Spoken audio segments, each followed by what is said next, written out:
লক্ষ্য করুন রাসূলুল্লাহ সাল্লাল্লাহু আলাইহি ওয়াসাল্লামের কী অবস্থা ছিল।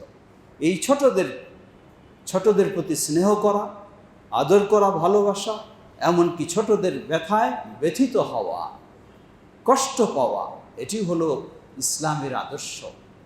আল্লাহ রাসূল সাল্লাল্লাহু আলাইহি ওয়াসাল্লামের ছোট সন্তান ইব্রাহিম, তিনি যখন ছোট বয়সে মৃত্যুবরণ করলেন, বাবা হিসেবে তো ব্যথা পাবেই, এটি স্বাভাবিক। কিন্তু ছোট বাচ্চা, তার প্রতি কী ধরনের মায়া, মমতা, ভালোবাসা।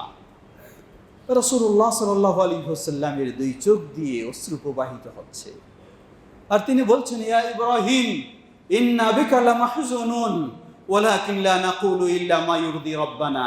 হে ইব্রাহিম, তোমাদের জন্য আজকে আমরা সত্যি ব্যথিত, কষ্ট পাচ্ছি, কিন্তু আল্লাহ যা সন্তুষ্ট হবেন এর বাইরে তো আমরা কিছু বলতে পারি না। রাসূল সাল্লাল্লাহু আলাইহি ওয়াসাল্লামের এই ব্যথা বেদনা দেখে, চোখের অশ্রু দেখে প্রসিদ্ধ সাহাবী আব্দুর রহমান বিন আউফ রাদিয়াল্লাহু আনহু তিনি প্রশ্ন করে বসলেন, ওয়া আনতা ইয়া রাসূলুল্লাহ, হে আল্লাহ রাসূল সাল্লাল্লাহু আলাইহি ওয়াসাল্লাম, আপনার মতো ব্যক্তিও সন্তান হারিয়ে যাওয়াতে কাঁদছেন, আপনারও চোখ দিয়ে অশ্রু বের হচ্ছে। রাসূলুল্লাহ সাল্লাল্লাহু আলাইহি ওয়াসাল্লাম জবাব দিলেন, ইয়া ইবনা আউফ ইন্নাহা রাহমাতুন। হে ইবনা আউফ, জেনে রাখো আমি কেন কাঁদছি, আমার চোখ দিয়ে কেন অশ্রু বের হচ্ছে। ইন্নাহা রাহমাতুন, এটি হলো ছোটদের প্রতি দয়া, ছোটদের প্রতি ভালোবাসা, মানুষের প্রতি দয়া। এই মানুষের প্রতি দয়ার কারণে আমার চোখ দিয়ে অশ্রু বের হচ্ছে, আমি নিজের কান্নাকে ধরে রাখতে পারছি না। বললেন, জেনে রাখো ইন্নামা ইয়ারহামুল্লাহু মিন ইবাদিহির রুহামা।